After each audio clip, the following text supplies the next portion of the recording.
Okay, so it's Thursday. Bit of a strange day in my my programming.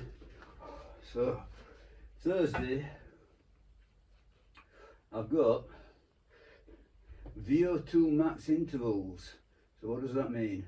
Well, it's the the gold standard for improving your VO2 max, which apparently is the best indicator for longevity. So the better your VO2 max, the higher the probability of you having a long, healthy lifespan. Obviously nothing's guaranteed, but that's the best that you can do. So I neglected it during the summertime when I was focusing mostly on sort of like barbell stuff. So intentionally, really. You can't prioritize everything all the time. So you got to pick your battles. So summertime, I thought, okay, that's a good time for, it's still summertime, but let's say the bulk of summertime, I was doing barbell work that involves sort of like heavy lifting and long rest periods, which I think is pretty much compatible with the heat. So I've just as soon as it turned August, I thought, okay, I know it's a bit early, still summertime really, but I'm going to swing into the next 3-month block. One of the reasons that I made the change is because I've got a couple of sandbags, and I'm really keen to get into this sandbag training, which I think has lived up to expectations. I really highly recommend it. Anyway, so VO2 max intervals. So this is the gold standard for improving your VO2 max. So once a week, that's all you need, once a week. So it's warm up, so I don't know, 10-minute jog or whatever, and then 4 minutes of pretty much all out. It's not quite all out, but it pretty much is in practical terms. You feel it's all out. So what I usually do is, the first minute is building up to all out, so the heart rate goes up. Yeah. So let's say the first minute, it's mostly zone 4. Let's say from a 5-zone model. So first minute is mostly zone 4. This is how I do it anyway. And then after that, it's pretty much all zone 5. So for me, zone 5 is 160. I think it's 161 beats per minute plus, which is quite high for my age. Not normally the way you calculate maximum heart rate is 220 minus your age. So 220 minus, well, I'm pretty much 60. So 50 now. I'm 60 in a couple of months' time. Well, a few months' time I'll be 60. So you can say, well, 220 minus 60 is 160. That's my maximum heart rate. According to that formula, that's a common formula. But I find that I can easily get into 170s. Yeah, so I think that I'm being pretty conservative in saying that my maximum heart rate is 175. I think I can go higher than that, but I for practical purposes, I take it to be 175. So my zone 5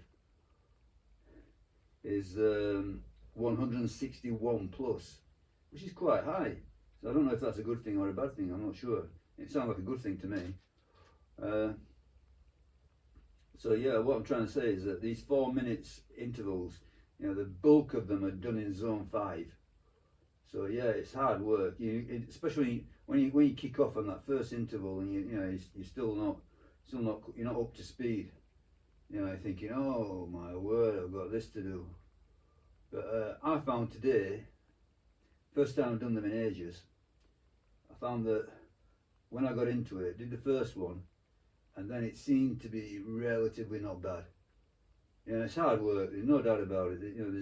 There's not much that's harder than knocking out 4-minute intervals. At least with a 100-meter sprinting, for example, just ripping the plaster off. Okay, it's a hard effort, but just grin and bear it. but for 4 minutes, that's really digging in. Yeah. So you do, 4 minutes on, then 4 minutes walking. So recover over 4 minutes, and the same protocol 4 times.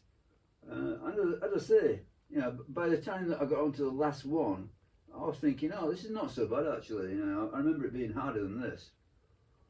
But yeah, so I definitely hung on to some sort of like cardio ability. So yeah, good stuff, good stuff. Okay, so apart from those, which I've just done, it's a really hot day, so I'm sweating. So those 4 minutes on, 4 minutes off, I've got programmed incline bench. So the trick is when you're doing, I'm doing this sort of like this block of 3 months training, and I'm focusing heavily on the sandbag stuff, and getting some good cardio in. But you can't neglect everything else. You can't simply stop everything else, unless you want to lose it all. So it's sort of like you've got to pick your battles, what you're going to prioritise, and everything else goes on the sort of like secondary back burner. But you don't not do it. Okay, so I'm actually doing some incline benches, and I've got programmed 3 sets of 10 or so. Yeah, so I'm going to do 50 kilos and see what happens. I've got a feeling that 50 kilos is a bit heavy for 3 sets of 10 plus, so I don't mind going beyond 10, but let's get it done. So I give myself a generous 4-minute timer, so I'm only doing this one exercise. Okay, so 3 sets of 10.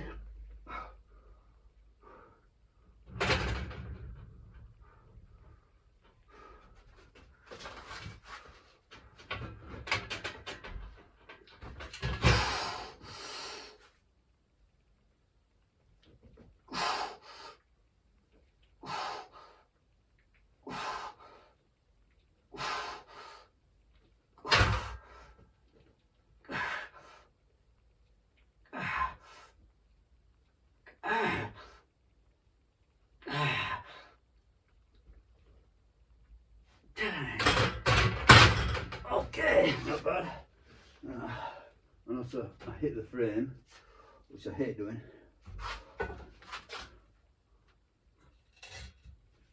But yeah, that's 10.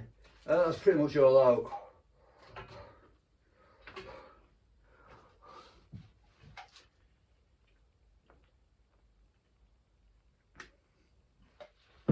So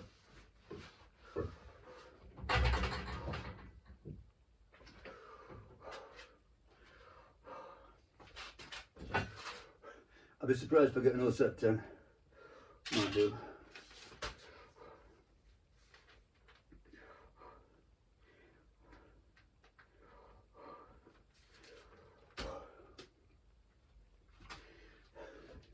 There's a huge contrast between sort of like this,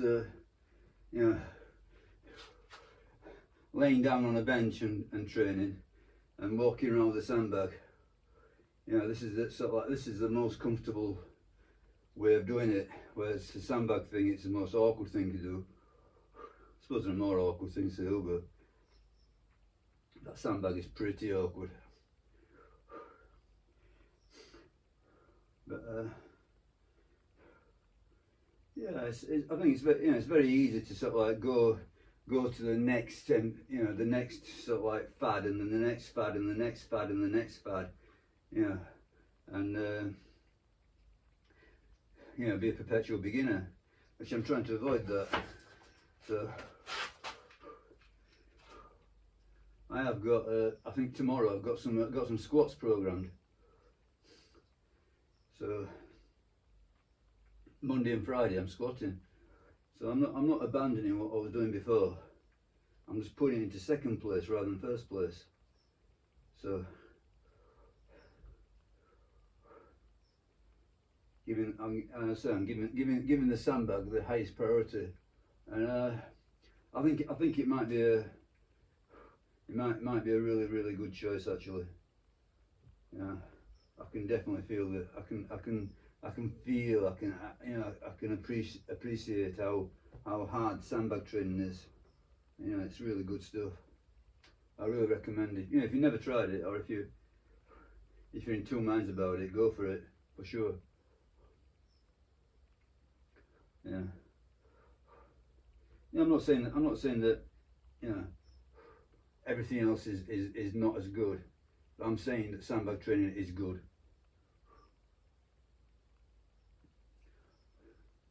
There's many ways to do very, very hard work, and that's one of them.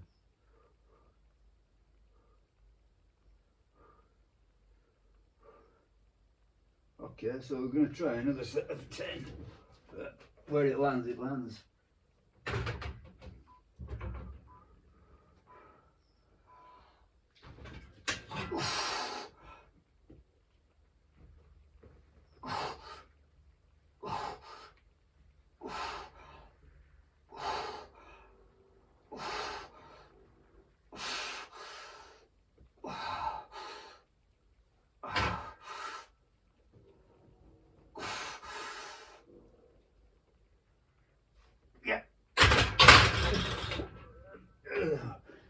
All out, definitely all out. That's another set of 10, so 2 10s so far. Oh, hard.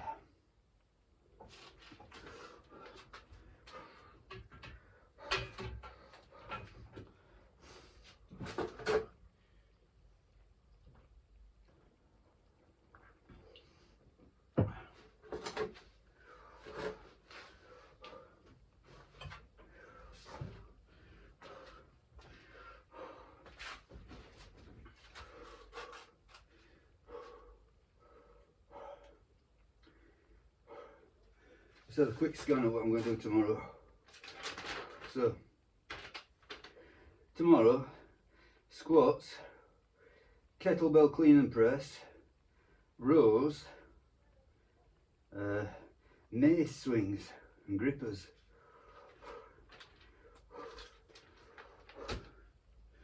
So the previous block was sort of like presses, shoulder presses and squats as the main focus. So there's still going to be squatting and pressing involved. I say tomorrow I'm going to do the clean and press, kettlebell clean and press. Can't remember where I programmed tunes. I'm sure I programmed pull-ups somewhere. Yeah, Monday.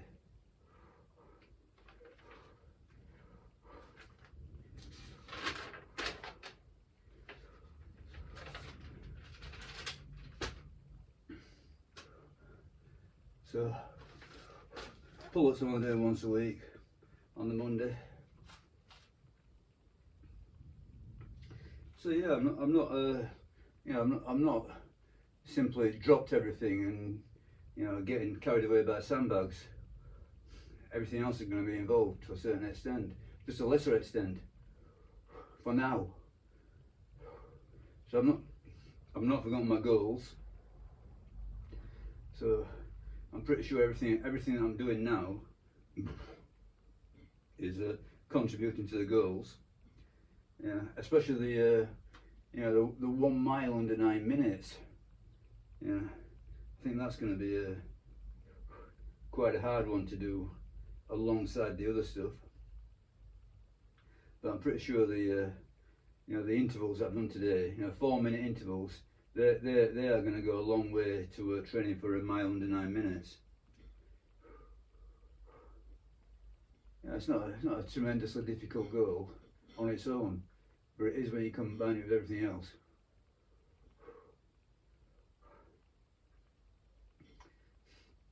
The deadlift, I'm going to neglect it. So that's going to be. I'm going to constantly neglect the deadlift. It will appear, but it will always be a secondary thing.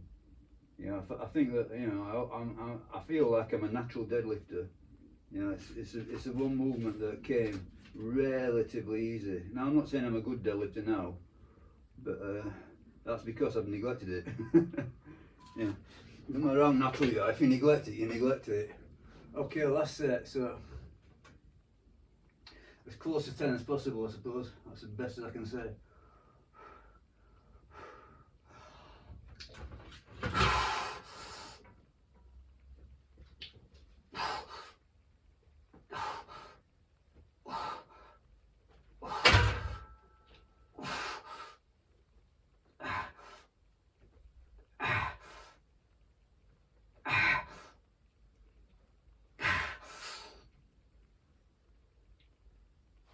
Yes! 10. Quite surprised at that. 3 sets of 10. Hard work.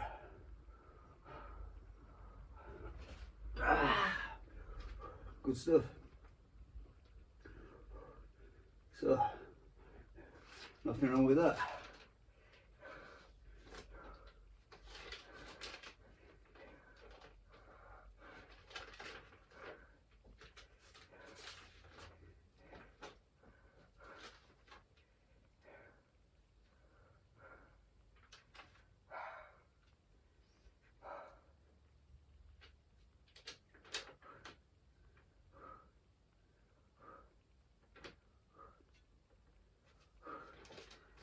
So I'm going to start filming.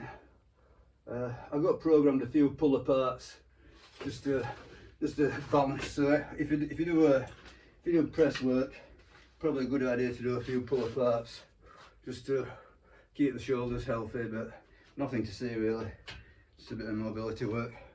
But yeah, for sure. The main bulk of what I did today was the the VO2 max intervals, and they are good work. But that was pretty good as well. So all good. And tomorrow another not a heavy session, but a hard session. Okay, kicking off with squats, which I've not done squats for quite a while. Just been messing around trying to stick this program together. But they're back. Bye.